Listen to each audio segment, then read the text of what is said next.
Shane Van Gisbergen arrived in NASCAR with something that quietly set him apart.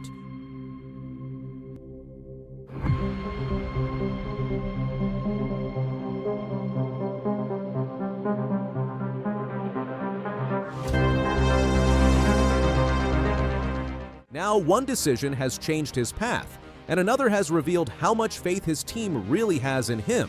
Nothing about it was loud, but everything about it matters. Is this the turning point that defines his future in NASCAR? Shane Van Gisbergen did not come to NASCAR to be comfortable.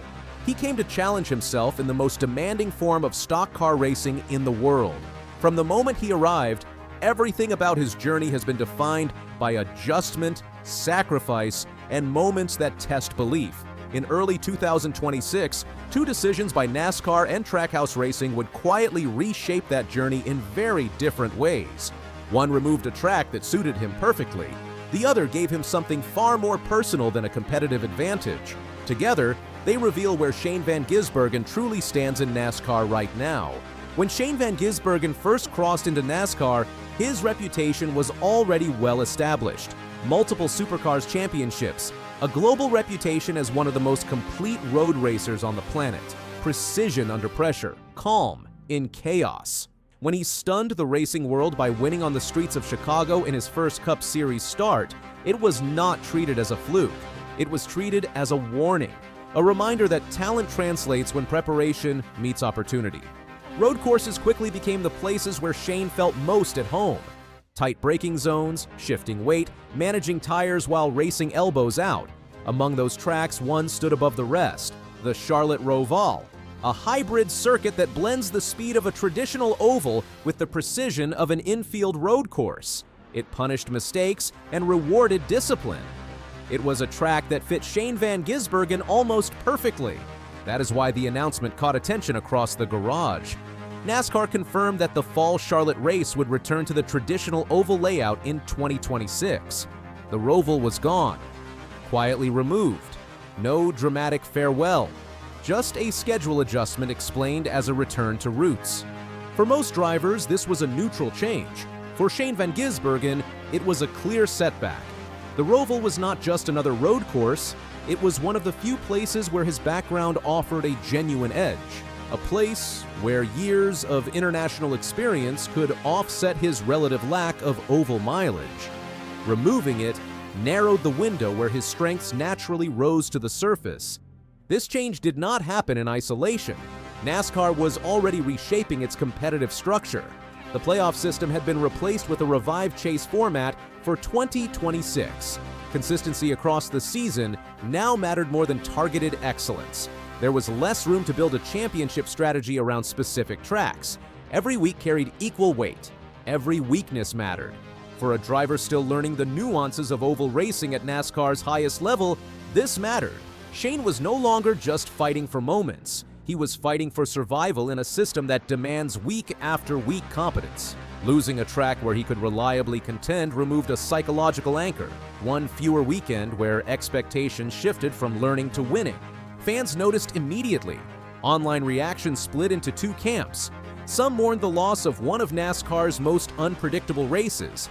Others joked that NASCAR was trying to slow down Shane Van Gisbergen before he became too dangerous. Beneath the humor was a real question. How much would this change affect his long-term prospects? Inside the garage, the answer was more measured. Shane Van Gisbergen has never relied on comfort. In supercars, he won on street circuits, permanent road courses, and high-speed tracks where precision mattered just as much as bravery. Oval racing remained his largest learning curve, but it was one he attacked methodically. Film study, simulator work, long debriefs with engineers, every lap logged as information. Trackhouse Racing understood this. They did not bring Shane to NASCAR as a novelty. They brought him as a long-term investment. That investment became visible in a moment that had nothing to do with lap times or schedules. It came with a number. When Trackhouse Racing announced Shane Van Gisbergen would carry the number 97, the decision seemed minor from the outside. NASCAR numbers change frequently. Teams adjust branding all the time. But for Shane, this was different. When he first saw the number, he described himself as speechless. That reaction revealed something deeper. The number 97 was not chosen for marketing or aesthetics. It carried personal weight. It connected him to his racing identity long before NASCAR was part of the picture. It represented continuity in a career defined by change. Justin Marks understood that symbolism.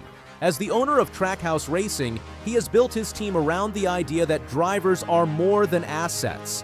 They are individuals with histories that matter. Giving Shane the number 97 was not a competitive decision. It was a gesture of trust, a signal that the team saw him not as a guest, but as a cornerstone. In a sport where drivers are often defined by contracts and results, this mattered. NASCAR is relentless. Pressure does not fade with experience. It compounds. Having something familiar in a foreign environment can anchor confidence in subtle ways. The number on the door became that anchor. Shane Van Gisbergen spoke openly about wanting fans to associate that number with his NASCAR journey. Not immediately, not through one win or one highlight, but over time, through persistence, through learning, through seasons that build identity, rather than moments that chase headlines. This contrast defines where Shane stands in 2026.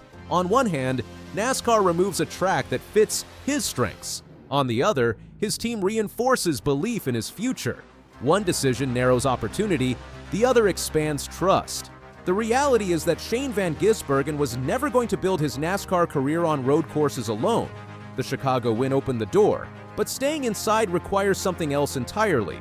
Oval racing demands patience, managing dirty air, understanding how setups evolve over long green flag runs, knowing when to push and when to wait. These lessons do not come instantly. They come through mistakes that cost positions, through races where finishing on the lead lap feels like progress, through weeks where improvement is measured in seconds, not trophies. The 2026 season becomes a proving ground, not defined by highlight wins, but by accumulation. Top 15s becoming top 10s. Clean races replacing survival finishes. Learning curves flattening into consistency. The loss of the Roval removes a comfort zone. The number 97 restores a sense of identity. Both forces pull in opposite directions.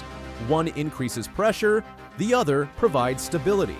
This is how careers are shaped in NASCAR, not by single moments, but by how drivers respond when advantages disappear. Shane Van Gisbergen now races in a series that is asking him to grow faster than ever.